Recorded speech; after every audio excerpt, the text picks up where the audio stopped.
आज इस दुनिया में जब भी हम किसी को प्रभु यीशु मसीह के बारे में बताते हैं तो लोग तरह तरह के सवाल हमें पूछते हैं कि आखिर यीशु मसीह कौन है। यीशु मसीह तो हमारा धर्म बदल देगा, यीशु मसीह पे क्यों विश्वास करें, वो अपने आप को नहीं बचा पाया, हमें क्या बचाएगा, वो तो खुद मर गया। बहुत से सवाल जवाब लोग करते हैं, लेकिन वो यीशु मसीह को जानना नहीं चाहते। आज की इस वीडियो के अंदर परमेश्वर के दास ने किस प्रकार से बताया कि आखिर यीशु मसीह कौन है, यीशु मसीह है क्या, आखिर यीशु मसीह का इस संसार के अंदर आने का क्या मकसद था, आप लोगों को इस वीडियो में जानने को मिलेगा। सो दोस्तों, आप लोग इस वीडियो को ज़रूर पूरा देखिएगा और हो सके जितना इस वीडियो को ज़्यादा से ज़्यादा लोगों के साथ शेयर करिए, क्योंकि अंतिम दिनों के समय में हम जी रहे हैं और बहुत जल्दी हमारा प्रभु आने वाला है, ताकि ये सुसमाचार लोगों के जीवन को बदल सके। इसलिए इस वीडियो को शेयर कीजिएगा। आइए हम इस वीडियो को देखते हैं। अभी से एक लाइक भी कर दो। प्रभु आपको आशीष दे। परमेश्वर आपसे क्यों प्रेम करता है, कभी आपने सोचा है? इसलिए कि आप बहुत सुंदर हैं, आप बहुत अच्छे लग रहे हैं, आप बहुत ज्ञानी हैं। परमेश्वर आपसे क्यों प्रेम करता है? एक मां अपने बच्चे को क्यों प्रेम करती है? एक पिता अपने बच्चे को क्यों प्रेम करता है? इस रहस्य को अगर आप समझ जाएंगे तो आप इस रहस्य को समझ जाएंगे कि परमेश्वर आपसे क्यों प्रेम करता है।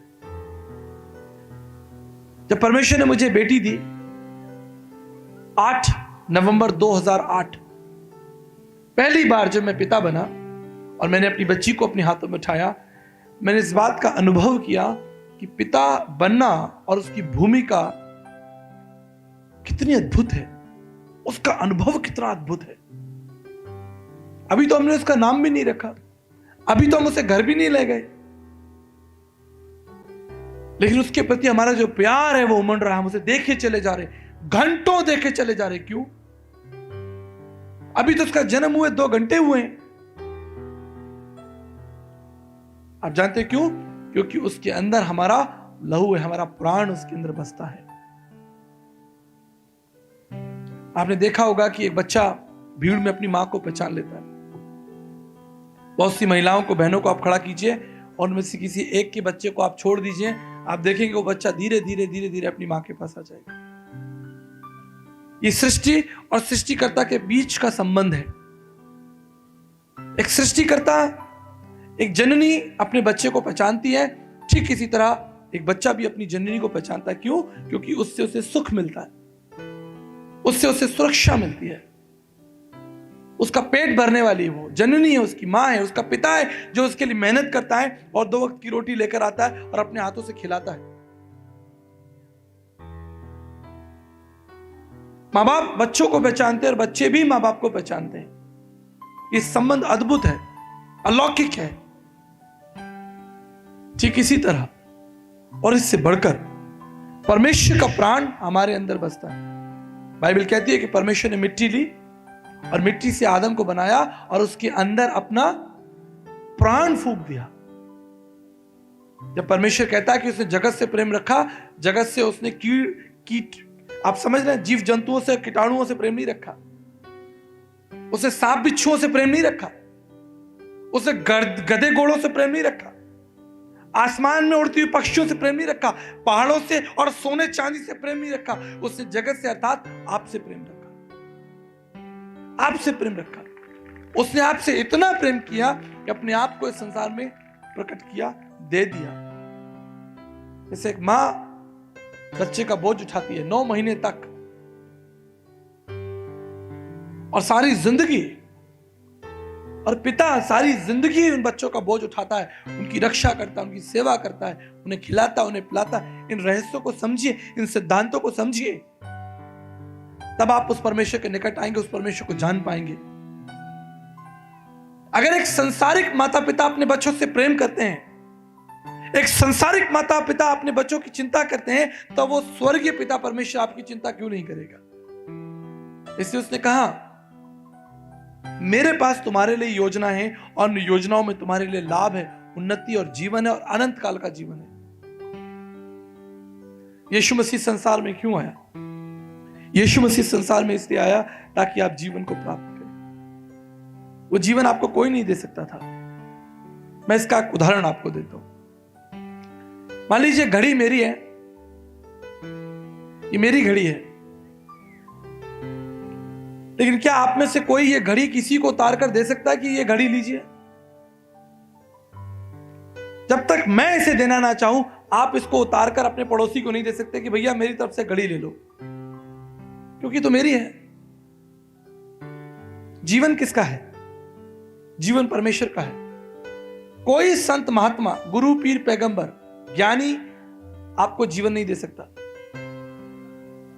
वो जीवन के बारे में बात कर सकता है लेकिन जीवन नहीं दे सकता। लेकिन प्रभु ने कहा मैं अपना जीवन तुम्हारे लिए देता हूं, अपना प्राण तुम्हारे लिए देता हूं। और उसने क्रूस की भयानक मृत्यु को चखा और आपके लिए स्वर्ग का द्वार खोल दिया। भयानक मृत्यु को, इसकी चर्चा हम आगे करेंगे। उसने आपको जीवन देने के लिए मृत्यु को चखा, उसने आपको जीवन देने के लिए अपमान को चखा।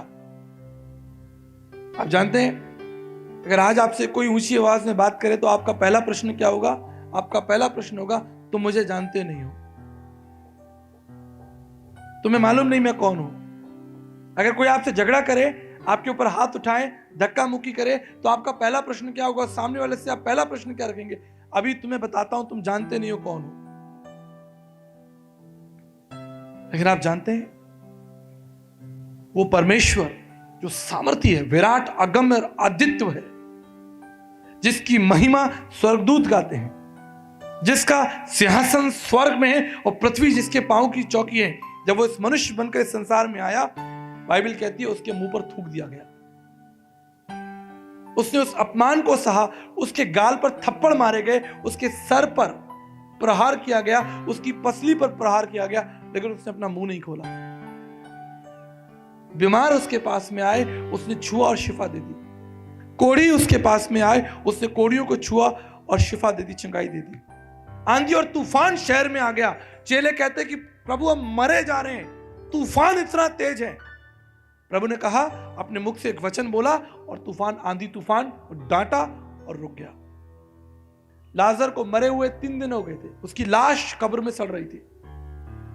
प्रभु ने कहा लाजर बाहर निकल, और वो लाजर जीवित हो गया। इतना सामर्थ्य, अद्वितीय और विराट परमेश्वर, जिसके कह देने से, परमेश्वर का वचन कहता है कि ग्रह नक्षत्र अपनी दिशा को बदल देते हैं, जिसके कह देने से आंधी और तूफान रुक जाते हैं। क्या उसे कोई छू सकता है? क्या कोई इसके मुंह पर थूक सकता है? पवित्र शास्त्र बाइबल कहती है, यशाया ने कहा कि प्रभु की उपस्थिति में मैं खड़ा हुआ मर रहा हूं। यशाया 6 में लिखा है। उसकी उपस्थिति सूर्य से भी प्रतापी और भयानक है। इतना तेज और प्रकाश प्रभु में से निकल रहा था, इतना प्रकाश उसमें से निकल रहा था कि स्वर्गदूत भी अपनी आंखें बंद कर कर खड़े थे। क्या उस परमेश्वर के मुंह पर कोई थूक सकता है? क्या कोई इसे छू सकता है?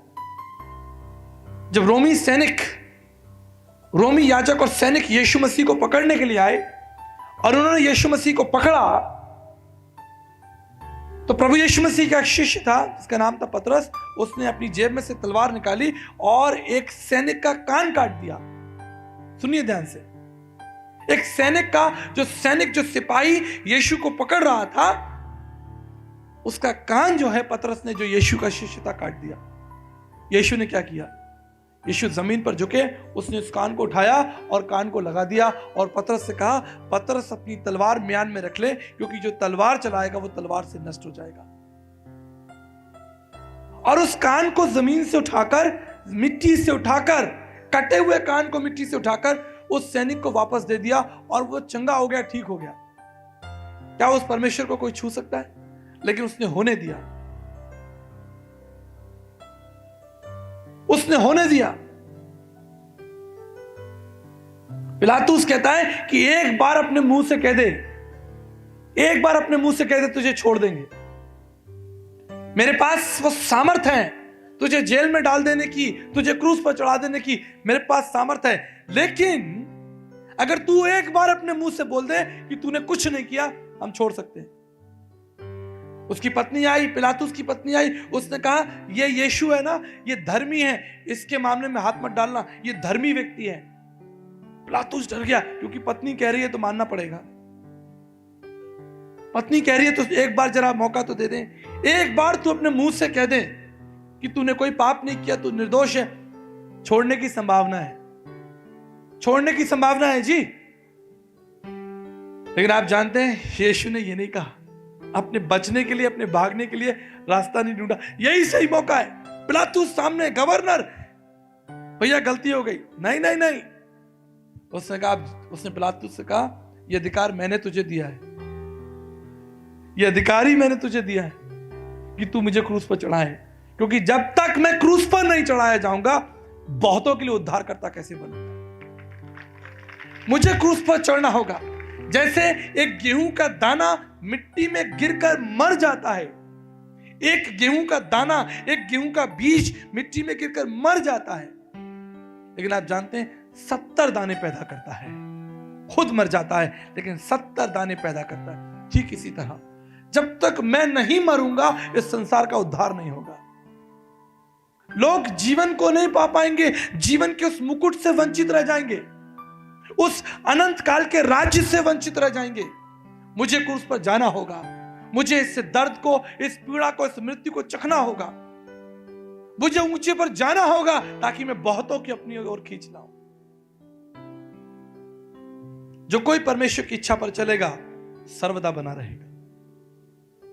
उसने क्रूस को सर्वदा का जीवन दिया। आप देखिए आज वो जीवन आपको देना चाहता है, अपना वो भाग आपको देना चाहता है, अपनी करुणा, अपनी दया वो आपको देना चाहता है। मेरे प्रियो, आज की सुबह जब इस कार्यक्रम का, इस सत्संग का आयोजन किया 3 दिन के लिए, आपका यहां आने का लक्ष्य क्या है? आप क्या देखने आए हैं? आप क्या प्राप्त करने आए हैं? आप जानते हैं परमेश्वर क्या चाहता है?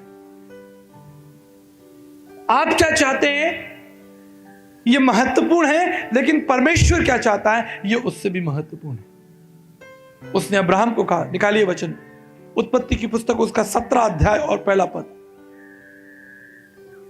आज इस सभा का, इस कार्यक्रम का लक्ष्य क्या होना चाहिए? इतने बड़े भव्य आयोजन का लक्ष्य क्या होना चाहिए? इसका लक्ष्य हम समझेंगे और प्रार्थना करेंगे। उत्पत्ति की पुस्तक उसका 17 अध्याय और पहला पद पढ़ें और इस कार्यक्रम के लक्ष्य को समझने की कोशिश करें। पढ़िए, आप में से जिसको मिल जाए वो पढ़े। उत्पत्ति की पुस्तक उसका 17 अध्याय और पहला पद। जब अब्राहम 99 वर्ष का हो गया तब यहोवा ने उसे दर्शन देकर कहा, मैं सर्वशक्तिमान, इसको सुन लीजिए, मैं सर्वशक्तिमान ईश्वर हूं। और आगे क्या लिखा है? और मेरी उपस्थिति में चल और सिद्ध होता जा। हालेलुया। आज हम इस सभा में क्यों आए हैं? आज हम इस सभा में क्यों आए हैं? अपने घरों से निकलकर इस आंगन तक क्यों पहुंचे? इस घरों से निकलकर इस आंगन तक पहुंचने का एक लक्ष्य है कि हम सिद्ध बने, हम सिद्ध बने। और हम उस सिद्धता को कैसे प्राप्त करेंगे? दर्शन कहता है समस्त जगत को सब ओर से घेरे हुए अद्वितीय परमेश्वर को जानकर मनुष्य उस जीवन को प्राप्त कर सकता है, उस सिद्धता को प्राप्त कर सकता है, उस अंधकार से निकल सकता है। तो आप लोगों ने इस वीडियो के अंदर देखा कि किस प्रकार से परमेश्वर के इस दास ने बताया कि यीशु मसीह कौन है, आखिर यीशु मसीह संसार में क्यों आया, क्या उसका मकसद था। क्योंकि बाइबल कहती है कि प्रभु यीशु मसीह हमें बचाने के लिए आया है, और कहती है बाइबल कि परमेश्वर ने जगत से ऐसा प्रेम रखा कि उसने अपना इकलौता पुत्र दे दिया। वही पुत्र यीशु मसीह है, वही उद्धार है हमारे लिए। अगर हम यीशु मसीह पर विश्वास करते हैं, पूरे मन से प्रभु यीशु मसीह की आज्ञाओं को मानते, उसकी ओर फिरते हैं, तो निश्चय हम परमेश्वर के उद्धार को, परमेश्वर की दया को, परमेश्वर के प्यार को हमारे जीवनों में देखते हैं। यीशु मसीह इसलिए आया, ना कि किसी का धर्म बदलने के लिए, ना कि किसी की जाति बदलने के लिए। वो इसलिए आया कि लोगों को उनके पापों से फेर कर उनको जीवन का रास्ता दिखाए, यीशु मसीह मार्ग है, सत्य है, जीवन है। दोस्तों, आज की इस वीडियो में ज़रूर परमेश्वर ने आप लोगों से बातें की होंगी। आप लोग इस वीडियो को ज़्यादा से ज़्यादा शेयर कीजिएगा और हमारे इस चैनल पर आप लोग पहली बार पहुँचे हो तो आपको दिल से धन्यवाद। एंड हमारे चैनल को सब्सक्राइब करके आप बेल आइकन को ज़रूर प्रेस कर सकते हो ताकि आप ऐसे ही परमेश्वर के वचन से भरे हुए परमेश्वर के दासों के मैसेज आप लोग सुन सको और अपनी आत्मा में प्रभु यीशु मसीह में बढ़ते चले जाओ और परमेश्वर के उद्धार को अपने जीवनों में देख सको। तो प्रभु आप सभी को बहुत आशीष दे। जय मसीह की। God bless you.